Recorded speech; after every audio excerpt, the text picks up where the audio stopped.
Hi, ನಾನಿವತ್ತು ನಿಮಗೆ ನಮ್ಮ ಚನ್ನಪಟ್ಟಣದ ಸ್ಟೈಲಲ್ಲಿ ಸೊಪ್ಪಿನ ಸಾರು ಮಾಡೋದು ಹೇಗೆ ಅಂತ ತೋರಿಸ್ತೀನಿ ಬನ್ನಿ. ಸೊಪ್ಪಿನ ಸಾರಿಗೆ ಏನೆಲ್ಲ ಸಾಮಗ್ರಿಗಳು ಬೇಕೋ ಅದನ್ನು ತೊಗೊಂಡಿದ್ದೀನಿ.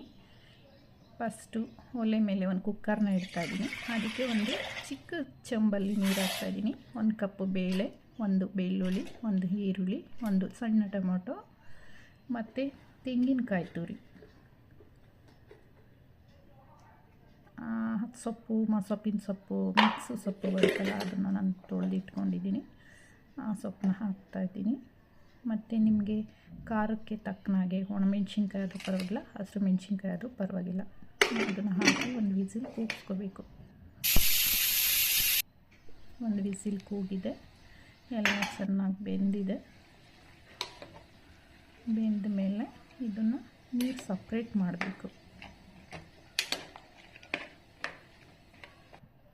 ಸಪ್ರೇಟ್ ಮಾಡಿ ಅದು ಆರಿದ ಮೇಲೆ ಮಿಕ್ಸಿ ಜಾರ್ಗೆ ಹಾಕಿ ದಪ್ಪ ದಪ್ಪಾಗಿ ರುಬ್ಬಬೇಕು ಈ ಥರ.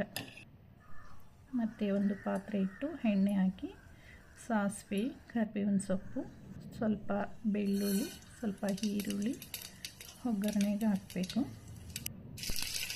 ಮತ್ತು ಅದು ಸ್ವಲ್ಪ ಕೆಂಪಗಾದ್ಮೇಲೆ ಈ ರುಬ್ಬಿಟ್ಕೊಂಡಿರ್ತೀವಲ್ಲ ಅದನ್ನು ಮತ್ತು ಹಸಿರೋ ರಸನ ಮಿಕ್ಸ್ ಮಾಡಿ ಇದಕ್ಕೆ ಹಾಕಬೇಕು.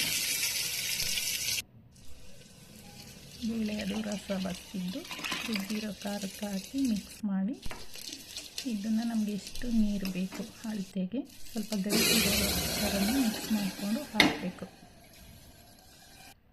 ತೆಳುಗೆ ಮಾಡಬಾರ್ದು, ಮೀಡಿಯಮ್ ಆಗಿರಬೇಕು. ಮತ್ತು ಅದು ರುಚಿಗೆ ತಕ್ಕಷ್ಟು ಉಪ್ಪು ಹಾಕಿ 1-2 ಮಳ್ಳಿದ್ರೆ ಸಾಕು. ತುಂಬ ಬೇಯಿಸೋದೇನು ಬೇಡ, ಬೆಂದಿರುತ್ತಲ್ವ ಸೊಪ್ಪು ಎಲ್ಲನೂ.